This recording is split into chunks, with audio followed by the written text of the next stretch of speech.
জনাব বদিউর রহমান, যখনই সরকারি সেবা খাত সংশ্লিষ্ট কোনো বিষয় আসে, মানে সরকারি জায়গা থেকে সেবা নেওয়ার বিষয় আসে, তখনই মোটামুটি এই রকম ঘুষ, দুর্নীতি বা কেনাকাটায় অনিয়ম, নানান রকম অনিয়ম দুর্নীতির খবর শোনা যায়।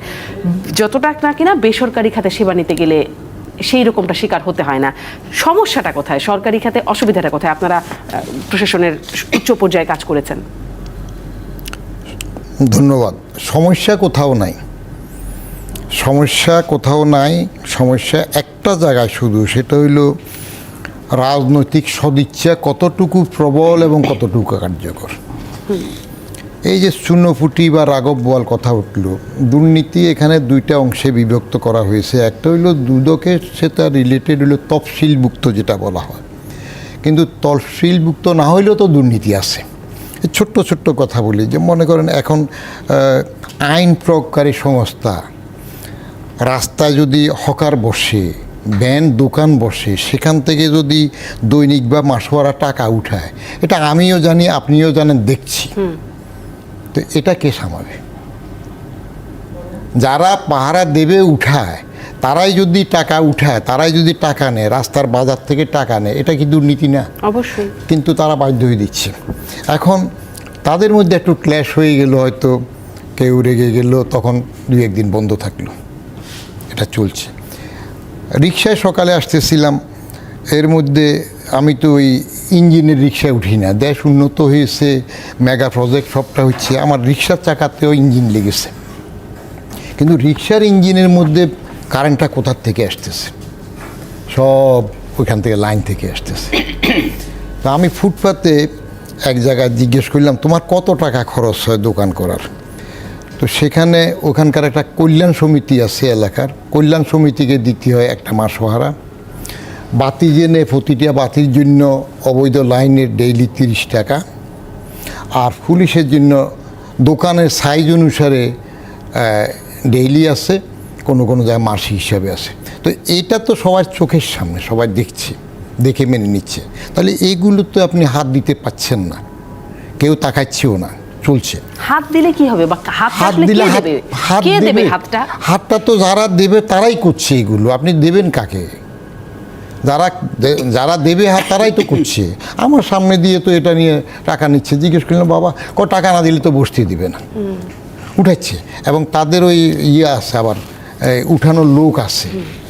হ্যাঁ, আমি মাঝখান দিয়ে এক মসজিদ কমিটির সভাপতি ছিলাম, মসজিদের সামনে শুক্রবারে প্রচুর দোকান বসে। তো এখন এক ছেলে দেখি বাইরে হওয়ার পরে সবার থেকে 20 টাকা করে নিচ্ছে। কী ব্যাপার? বলে যে এটা থানার থেকে পাঠাইছে।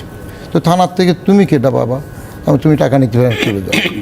তারপরে তো আসলো পুলিশ, আসলো, ওই যে তাদেরকে বললো যে উনি বলছে আজকের জন্য চলে গেছে, পরের দিন টাকা দিতে হবে, এটাও দিতে হবে।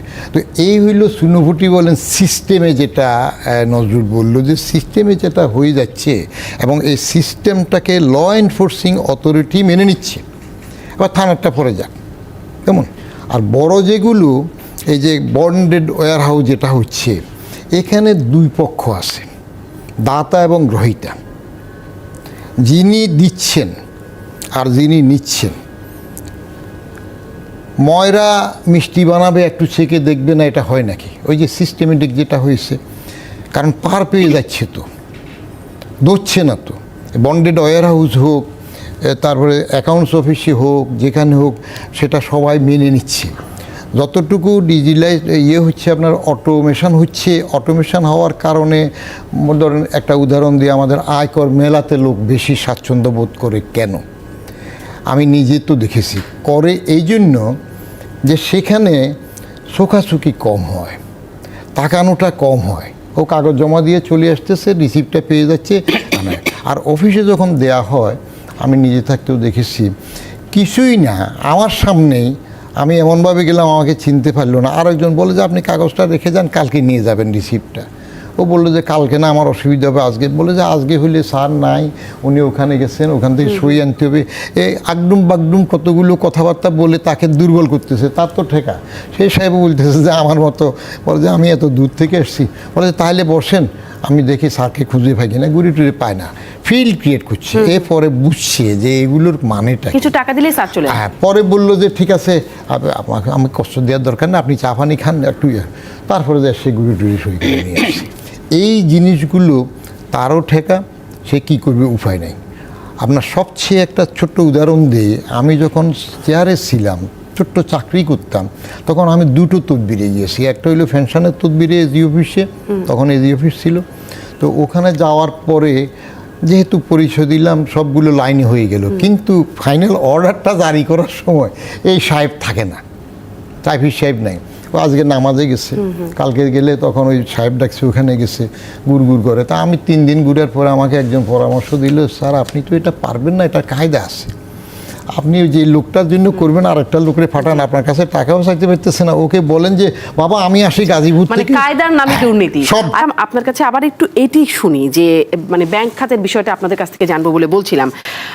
কদিন আগে থেকে আমরা খুব জানতে পারছি যে এস আলম গ্রুপ কয়েকটি ব্যাংক থেকে ৮০,০০০ কোটি টাকা বা ১ লাখ কোটি টাকার মতো টাকা হাতিয়ে নিয়ে গেছে, এবং সেই গ্রুপটির নিয়ন্ত্রণাধীন 5টি ব্যাংককে তারল্য সংকট কাটাতে 4,000 কোটি টাকা কেন্দ্রীয় ব্যাংক থেকে সহায়তা দেওয়া হয়েছে, ঋণ দেওয়া হয়েছে।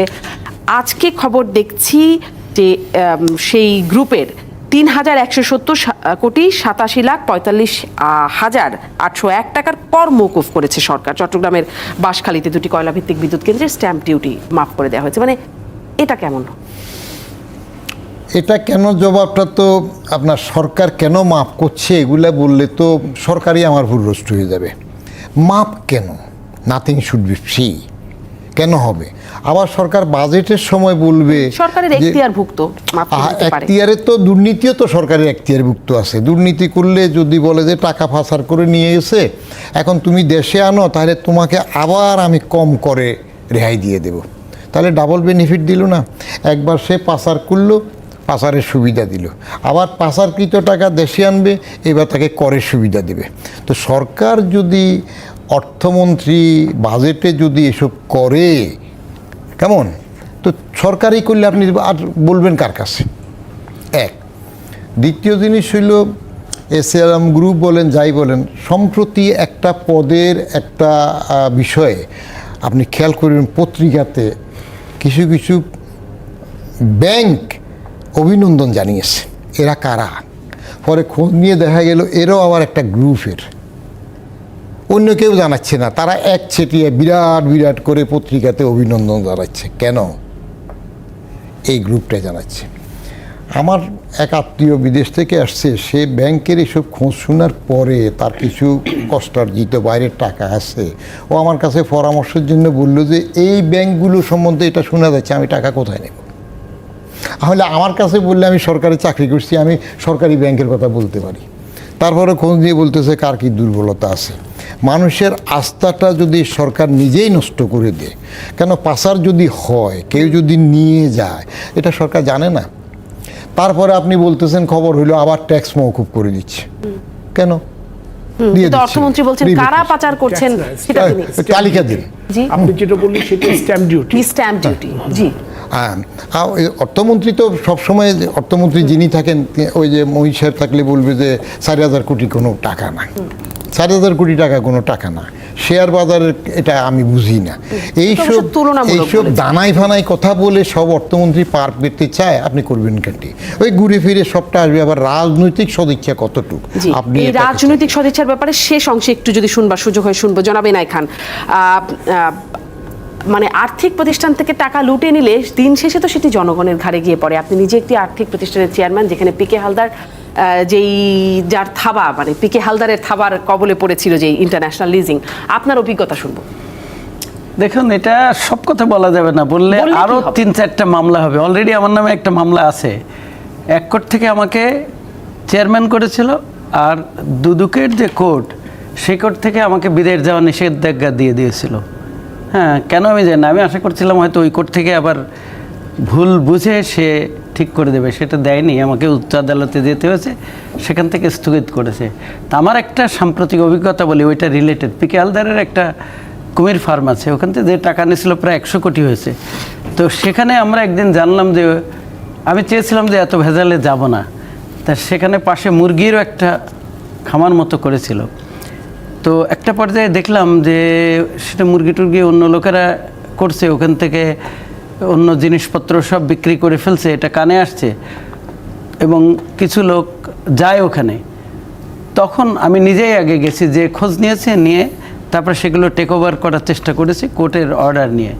তখন দুদক থেকে কিছুদিন আগে একটা প্রথমেই দুদক থেকে গোপনে, আমি গোপনের কথা বলছি, নিচের দিকের অফিসার গেছে যে যাদেরকে আমি ওখানে বোর্ডের জন্য কোর্ট থেকে বোর্ডে দিয়েছি কোর্টের অনুমতিতে, হাইকোর্টের, তাদের একজনকে বলেছে যে আপনি এটা হয়েন না, মানে ইনডাইরেক্টলি ভয় দেখিয়েছে। আমি এটা বলছি, মানে আপনি চেয়ারম্যান হয়েন না সেটি নাকি? না না আমি না, এই ওখানে আর একটা কমিটি হয়েছে, সেখানে তাদের একজনকে বলেছে যে আপনি হয়েন না, নিচের দিকে লোকের। তো আমি যেটা বলতে চাচ্ছিলাম, সরকারের সদিচ্ছা থাকলেও পারবে না, তার কারণ নিচের দিকে কতজনকে সরকার ঠেকাবে, কতজনকে সরকার ধরবে, তার কারণ এটা হচ্ছে দেশি মুরগি, 2টা ধরবে 3টা পায়ের নিচে দিয়ে উড়ে যাবে। আমার অভিজ্ঞতা আমি বলছি যে এটা গেছে, তারা এটা টিকায় রাখতে চায় তাদেরকে যারা মুরগি টুরগি বেচে টাকা নেই।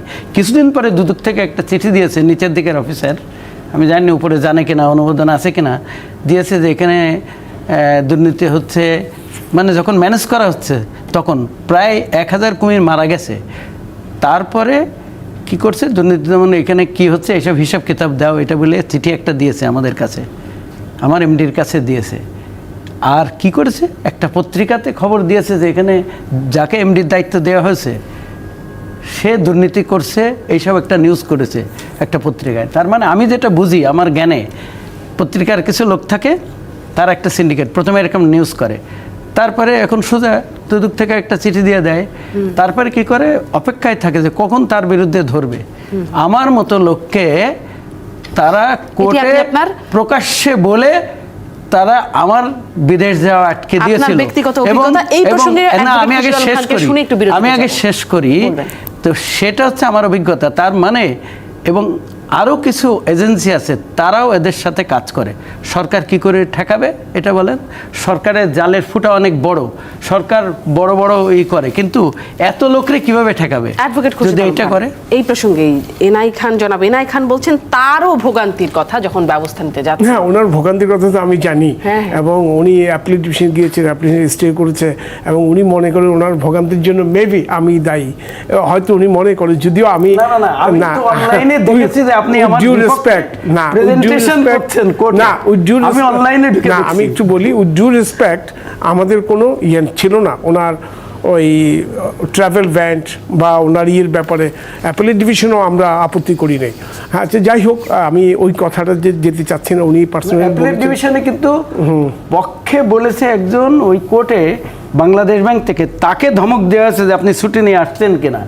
না, এটা আপনার নলেজে নাই, তাই তাকে ধমক দেওয়া আছে। এবং আমি তো আইটির সেক্রেটারি ছিলাম, সরি আপনি না না না ঠিক আছে বলেন। আমি ভিতরে ঢুকে দেখছি যে কারা কারা কি বলছে, আই নো এভরিথিং, বাট সব কিছু বলা যায় না। কারোর স্বামী যদি অন্যর সাথে ফুসের ফাঁসার করে যদি বলে, তাহলে তারা তালাক দিয়ে দেবে, তালাকের ভয় আছে, রিমেম্বার। জি, অ্যাডভোকেট খুরশিদ আলম খান, তালাকের ভয় নিয়ে। না, আমি যে জায়গাটা বলতে চাচ্ছিলাম সেটা হলো, আপনার প্রশ্নটা ছিল আর্থিক খাত, মানুষের ভোগান্তি। না দেখুন, একটা জিনিস আমি আপনাকে বলি, যখন আর্থিক খাতে যখন একটা ট্রানজ্যাকশন প্রোফাইলে যদি সাসপিশিয়াস ট্রানজ্যাকশন থাকে এবং ওর কন্টিনিউশনের মধ্যে যদি 5টা লোক চলে আসে, হয়তো বেনিফিশিয়ারি একজন হতে পারে, তাহলে ওই 4টা লোকের তো ভোগান্তি থাকবেই। এই যেমন আজকে একটা কথা বলি, যেমন আজকে ইউনিপে 2U একটা মামলা ছিল, ইউনিপে 2U, সেখানে কিন্তু আপনি জানেন 420 কোটি টাকা কোর্ট ফ্রিজ করে দিয়েছে যখন মানে জাজমেন্ট দিয়েছে।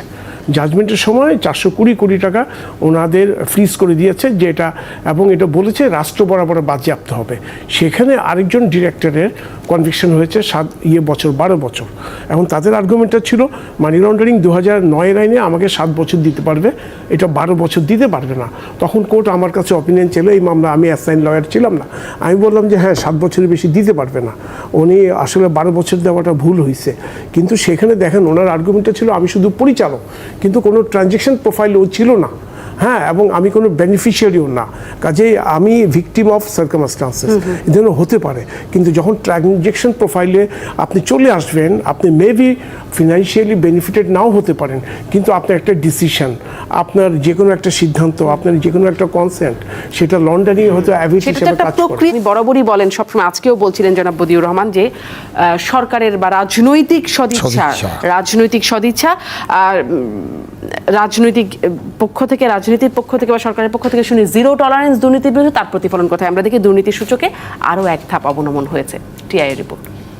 একদম অবনমন হয়েছে, কিন্তু আমরা একসময় তো পরপর 5 বার শীর্ষে ছিলাম।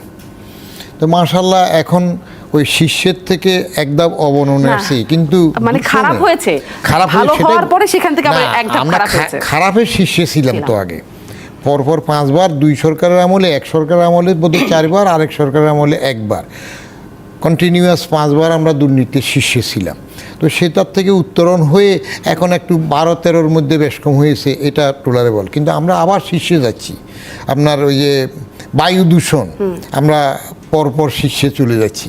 তো আমরা যদি এগুলো মেনে নিই, দুর্নীতিটার বেলায় আমি সবসময় এক কথা বলি, এটা যে কোনো সময় আমার নিজস্ব থেকেও আমি দেখলাম 3টা পন্থার মধ্যে আমরা একরকমভাবে থাকি। একটা হলো সমাজ মেনে নিচ্ছে, আপনার করার কিছু নেই, সমাজ তো দুর্নীতিবাজকে সালাম দিচ্ছে, মানছে, বেদরকারিভাবেও সালাম দিচ্ছে, মানছে, সমাজ মেনে নিচ্ছে।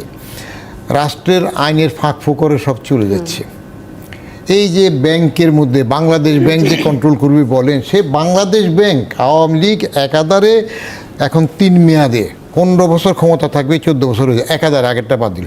সেই আওয়ামী লীগ সরকারই বাংলাদেশ ব্যাংকের নাকি একটা গভর্নর পায় না। আইন সংসদে আইন বদলায় আরেকজনকে একটু মেয়াদ দেওয়ার জন্য। কেন? এখানে কি কলিউশন হইলো, কাকে আনার জন্য, কার জন্য আইন বদলাচ্ছে, কি করবে? তো এখন সরকার যদি রাজনৈতিক সদিচ্ছা যদি আইনের মতো শক্তভাবে না থাকে, শুধু জনপ্রিয় পপুলার ভোটের জন্য ব্যস্ত থাকে, এগুলা ঘুরতে। অনেক ধন্যবাদ জনাব ইনায়েত খান। যদি বলেন যে দুর্নীতি বেড়েছে না কমেছে, তাহলে আমি বলবো কিছু বিষয় বিবেচনা করতে হবে। সেটা হচ্ছে সম্পদ বেড়েছে না কমেছে। সম্পদ বাড়লে অটোমেটিক্যালি মনে হবে যে আরও অনেক সমস্যা হবে, অনেক।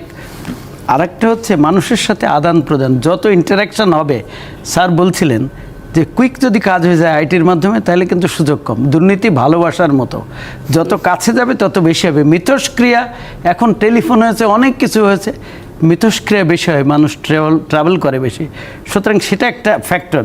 প্রতিযোগিতা বেড়েছে। আমার আইফোন 13 আছে, দেখলাম 14 আছে, আরেকজনেরও লাগবে, তার ক্ষমতা নেই, কিন্তু সেও চিন্তা করে তার দরকার।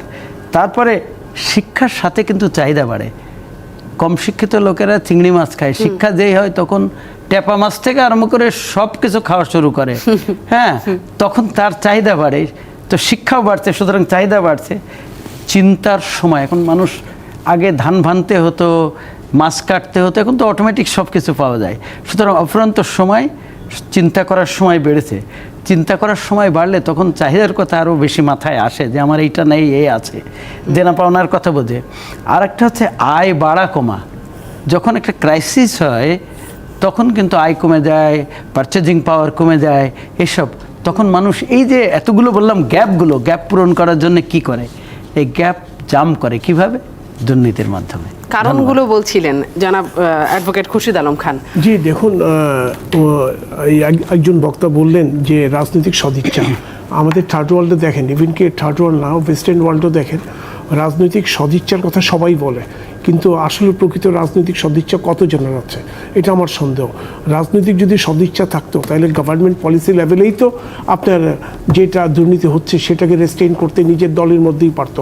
এটা আমাদের মতো থার্ড ওয়ার্ল্ডের দেশে আমরা বলি, বাট কিন্তু এটা সম্ভব না, অ্যাবসলিউটলি ইম্পসিবল। রাজনৈতিক যেটা সদিচ্ছা, আমি যেটা মনে করি সদিচ্ছা থাকলে তো খুবই ভালো, পজিটিভ, ওয়েল এন্ড গুড, একটা আমি হ্যান্ডেল পেলাম যে পলিটিক্যালি আমার ইন্টারভেনশন হবে না, বাট অ্যাওয়ারনেস বিল্ড আপ করতে হবে। দেখুন, অ্যাওয়ারনেস যদি বিল্ড আপ করতে হবে এই সেন্সে যে দুর্নীতি একটা খারাপ জিনিস, যেমন আমি মিথ্যা কথা বলবো না, আমি সত্য কথা বলবো, হ্যাঁ, আমি যাই বলি সত্য কথা বলবো। আমরা যেটা চাইল্ডহুড থেকে পড়ে আসছি, এই যে মানে দুর্নীতি যে একটা খারাপ জিনিস বা ইটস এ কারাপশন, সমাজকে ধ্বংস করে দিচ্ছে, একটা প্রতিষ্ঠানকে ধ্বংস করছে, এই অ্যাওয়ারনেস বিল্ড আপটা যতদিন না হবে ততদিন আপনার সম্ভব না। দুর্নীতি দমন কমিশন কি করবে? দুর্নীতি দমন কমিশন মামলা করে আপনি 10 জন লোকের সাজা দিবেন। আপনি কি মনে করেন 10 জন লোকের সাজা দিয়া পুরো দেশের দুর্নীতি কমাতে পারবেন? নেভার। আপনি প্রতিরোধ করার জন্য নিশ্চয়ই না, কিন্তু যদি সেরকম নজির সৃষ্টি করা হয়, হয়তো একটা ভয়ও তৈরি করার সুযোগ থাকে। কখনো সরল, কখনো গরল, কখনো বিতর্ক, কখনো কুতর্ক, কখনো আশা, কখনো হতাশা। অনুসন্ধানে যেটি এসছে, দুদক অফিসের পাশেই সেই বন্ড অফিসে ঘুষের কারবার, একদম ওপেন সিক্রেট। বলা হচ্ছে যে ফাইল নড়তেই নাকি মোটা অঙ্কের ঘুষ দিতে হয়। দুদকের কাছে এখন সুনির্দিষ্ট অভিযোগ যাওয়ার পরে দুদক একটা একরকম তৎপর হয়েছে, কিন্তু দুদক সব অফিসে গিয়ে তো সাংবাদিকরাও অনুসন্ধান চালাবে না বা দুদকও যেতে পারবে না। তাহলে কি একরকম এটাই আমাদের মেনে নিতে হবে, বা দুর্নীতিহীন সেবা পাওয়া প্রত্যাশা করাটাকে একটা সোনার হরিণের পাওয়ার মতো ব্যাপার?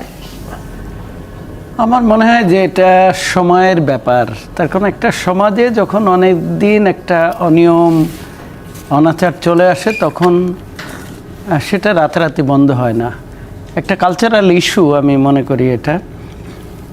তবে বন্ধ করারও কিছু পদ্ধতি আছে। আমাদের যে কাজ করার পদ্ধতি, সেটা সব ক্ষেত্রেই অনেকটা প্রজেক্ট স্টাইলের, অনেকটা সিস্টেমিক যেসব দুর্নীতি হয় সেগুলোর দিকে আসলে সেভাবে অ্যাড্রেস করা হয় না বলে আমার মনে হয়। যেমন কন্টিনজেন্সি অ্যাপ্রোচে চলে। যেমন আমার কাছে মনে হয় যে আপনি যেটা চুনোপুটির কথা বললেন, আমি কিন্তু আমার ধারণা অন্য। আমার ধারণা যে প্রথমে যদি রাঘব বোয়ালদের ধরতে যায় দুর্নীতি দমন কমিশন, তাহলে এটা পারবে না। তার কারণ পাওয়ারফুল লোক আছে অনেকেই, এখানে সিন্ডিকেট থাকে অনেক, এজেন্সির সিন্ডিকেট, সংস্থা, কোর্টের ওখানেও কিছু লোক থাকে, তাদের সিন্ডিকেট। আমাদের অভিজ্ঞতায় তাই দেখেছি, সব কথা হয়তো বলা যাবে না এখানে। তাহলে এই যে সিন্ডিকেট আছে, তাহলে এটা করতে গেলে আমার ধারণা আমি যদি কথার কথা যদি ধরে নিই দুর্নীতি দমন কমিশনে থাকতাম, তাহলে আমি চেষ্টা করতাম প্রথমে একদম ইউনিয়ন বা উপজেলা লেভেলে সবাইকে ধরা। তো এটা যখন ধরা হতো ওই চুনোপুটি, তখন কিন্তু অনেক সোসাইটিতে সাপোর্ট হতো যে না, এটা ঠিক করছে, এটা ভালো কাজ, ধরুক। তারপরে আসতাম জেলায়, এরপরে আসতাম বড় পর্যায়ে। কিন্তু প্রথমেই রাঘব বোয়ালদের ধরলে এটা পারবে না। এবং আমরা দেখছি 2-1টা ধরে শো করে, কিন্তু আসলে এর ভিতরে আরও দুর্নীতি আছে, ধরার ভিতরেও দুর্নীতি আছে অনেক কিছু। তো আমি যেটা বলছিলাম, সিস্টেমিক করাপশন, যেমন হচ্ছে পার্সেন্টেজ নেওয়া, যদি বড় ধরতে চাই, যেমন সব কনস্ট্রাকশনে পার্সেন্টেজ, এর আজকে না ব্রিটিশ আমল থেকে হয়ে আসছে, এগুলো আগে বন্ধ করা দরকার। অ্যাকাউন্টস অফিসের যে বিষয়গুলো আছে সেগুলো, তারপরে আপনারা যেটা বলছিলেন, হ্যাঁ ওখানে আছে একেবারে হিসাব কিতাবের ভিতরে, তো সেটা বন্ধ করলে কিন্তু তখন অন্যগুলো বন্ধ করা সম্ভব। এটা বন্ধ করা কোনো কঠিন কাজ না, তখন এখানে একজন নেয়, ভাগাভাগি করে সবাই, আমরা যতদূর জানি।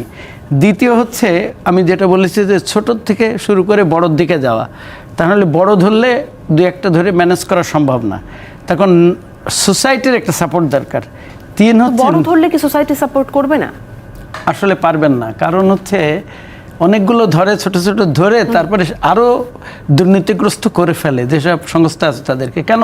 তারা অনেক টাকা পয়সা, অনেক পাওয়ারফুল লোক, তারা যায় যে অন্যভাবে তারা হয়। আর কিছু বিষয় আছে আমাদের, যেমন আইনে আছে 30-40টা কেস করে। তো 30-40টা কেস করলে হয় কি, যদি ভালো কোনো লোক হয় তাহলেও কিন্তু সে আটকা পড়ে যায়। ওই ধরেন পার্সেন্টেজের সিস্টেম, 10 জনের ভিতরে 8 জন নিল না, 2 জন নিল, কিন্তু সবার বিরুদ্ধে মামলা হয়, আর অনেকগুলো মামলা হয়। সুতরাং একটা ধারণা আমাদের দেশে, পারসেপশন, যে ওই হাজতে ঢুকাইতে হবে, জামিন হলো না, এটাই সাজা হয়ে গেল। কিন্তু আলটিমেটলি কী হলো, পারসেপশন কিন্তু তা না, ওইটা দেখে না। শর্ট টার্মে আমাদের মানুষেরা দেখে, মানসিক কী দেখে, এটা কিন্তু গুরুত্বপূর্ণ বিষয়।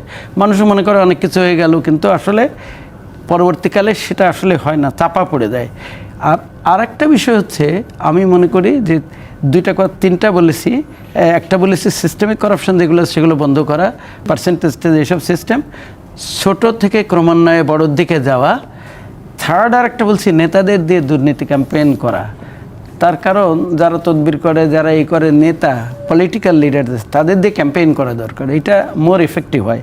এখন অনেকে বলতে পারেন যে দু একজন হয়তো যারা এটা করে সেটাই তাদের দিয়ে ক্যাম্পেইন করলে ভালো হবে না খারাপ হবে, আমি মনে করি এটাই ঠিক আছে। কেন? তার কারণ সে যখন বলবে তখন কিন্তু তার জন্য কঠিন হবে ওইটা করা।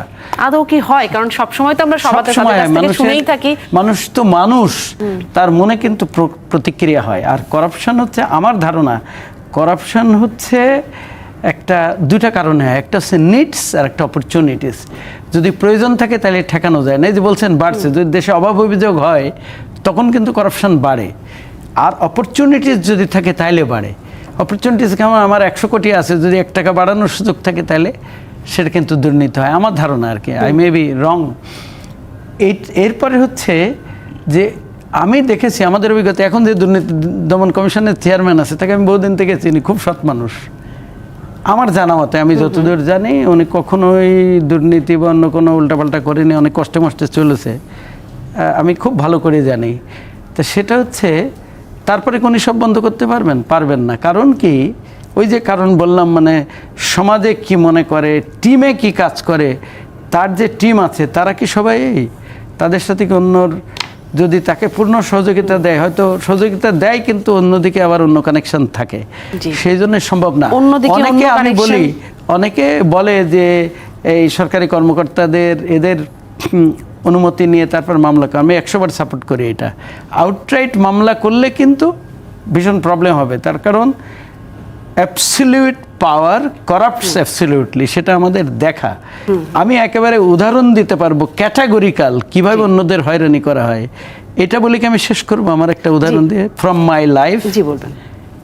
আমি রাজশাহীতে এডিসি রেভিনিউ ছিলাম, তো আমি যে দেখলাম যে বিক্রয় খতিয়ান বিক্রয় হয়, তার কোনো রেজিস্টার নেই, কিছু নেই। 8-10 বছর যাবৎ যারা দায়িত্বে তারা দেখিনি কিছুই। তখন আমি ইয়াং ম্যান, তো আমি একটা রেগেমেগে চিঠি লিখলাম দুর্নীতি দমন কমিশনে, তো এটা মামলা করার জন্য। তারপরে আমি বদলে হয়ে চলে আসছি। তারপরে ওয়ান ফাইন মর্নিং শুনলাম আমার নামে মামলা হচ্ছে।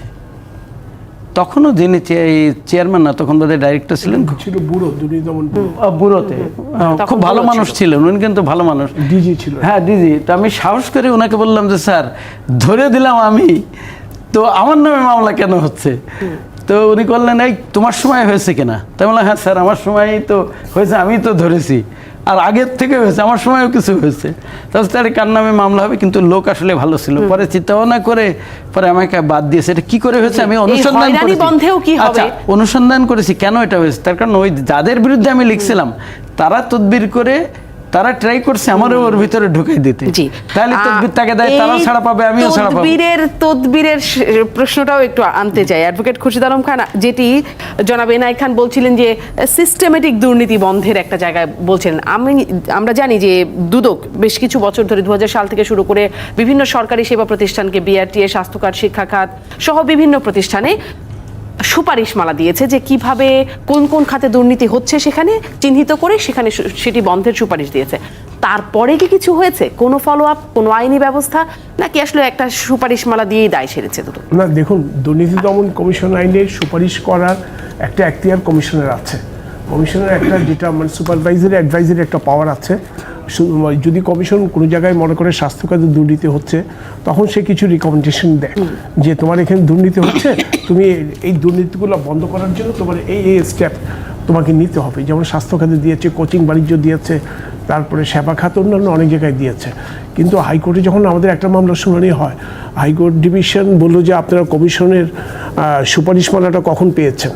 এখন ওরা কেউ বলতে পারে না। পরবর্তীতে স্বাস্থ্য অধিদপ্তর থেকে দেখা গেলো সেটা 1.5 বছর আগে আসছে, তারা কেউ এটা দেখেইনি। এখন কমিশন সুপারিশ করতে পারে, কিন্তু সুপারিশ সে মানলো না, তার জন্য কমিশন কোনো লিগ্যাল অ্যাকশনে সে যেতে পারবে না। কমিশন লিগ্যাল অ্যাকশনে যেতে পারবে তখন যদি সেখানে তার তফসিলভুক্ত অপরাধের মধ্যে যদি অপরাধ হয়ে থাকে, যেমন মিসকন্ডাক্ট, পাবলিক সার্ভেন্ট যদি হয়ে থাকে, তারপরে মিসইউজ অফ পাওয়ার। তো দুর্নীতির খাত যদি চিহ্নিত করে, সেখানে যদি দুর্নীতি হয় তো মিসকন্ডাক্ট হলোই, করাপশন তো হলোই না। দেখুন, দুর্নীতি একটা হোয়াইট টার্ম। আমাদের দেশে বলেন, পাকিস্তানে বলেন, ভারতবর্ষে দুর্নীতির কিন্তু কোনো সংজ্ঞা নাই। দুর্নীতি বলতে বোঝায় তফসিলভুক্ত অপরাধগুলা।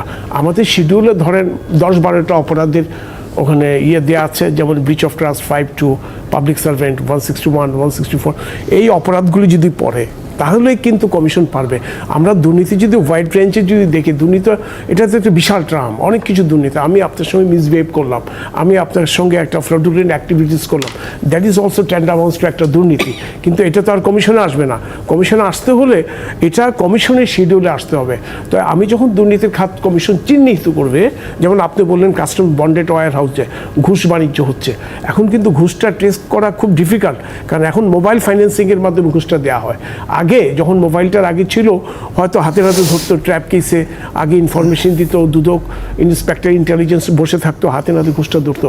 এখন কিন্তু ওই সুযোগটা নাই, কারণ মোবাইলের ট্রানজ্যাকশনটা হয়ে যাচ্ছে। আপনি কিছুদিন আগে দেখবেন সিআইডি 75,000 কোটি টাকার আপনার মোবাইল ফাইন্যান্সিং করছে, ফাইন্ড আউট করছে, যারা হুন্ডির ব্যবসা করে।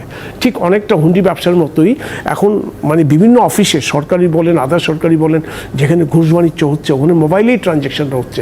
তো এই মোবাইলের ট্রানজ্যাকশন করতে হলে আপনাকে ফাইন্ড আউট করা যায়, কিন্তু একটু সময় সাপেক্ষ ব্যাপার। এই যে ধরেন প্রত্যেকটা ফাইলের স্তরে দুর্নীতি এটা হচ্ছে, দ্যাটস ট্রু, না হলে এত কথা আসবে কেন? অথবা 100% বললে 50% তো কারেক্ট, 50% কারেক্ট হলেও তো দুদক অনুসন্ধান করে ফাইন্ড আউট করা উচিত। এখন সেসব ক্ষেত্রে দুদক কিন্তু একটা প্রসিডিউরে চলে। দুদক প্রথমে একটা কমপ্লেইনের সূত্র ধরে সেটা যাচাই বাছাই হবে, তারপরে কমিশনে প্লেস করবে, কমিশন যদি তাকে স্যাংশন দেয়, অনুমোদন দেয়, তাহলে অনুসন্ধানে নামবে, অনুসন্ধান করে যদি পায় তাহলে মামলা হবে। তার মানে এই প্রসিডিউরের ফাঁকের মধ্যেই চলে যাচ্ছে বড় বড় দুর্নীতি, সেই বিষয়গুলো চলে যাচ্ছে। কিন্তু আরেকটা বিষয় ছোট্ট করে যদি একটু বলেন এই অংশে, জনাব ইনায়েত খান আগের অংশে যেটি বলছিলেন যে তদবির এবং সাথে সাথে ভালো লোকরা হয়রানির শিকার হয়।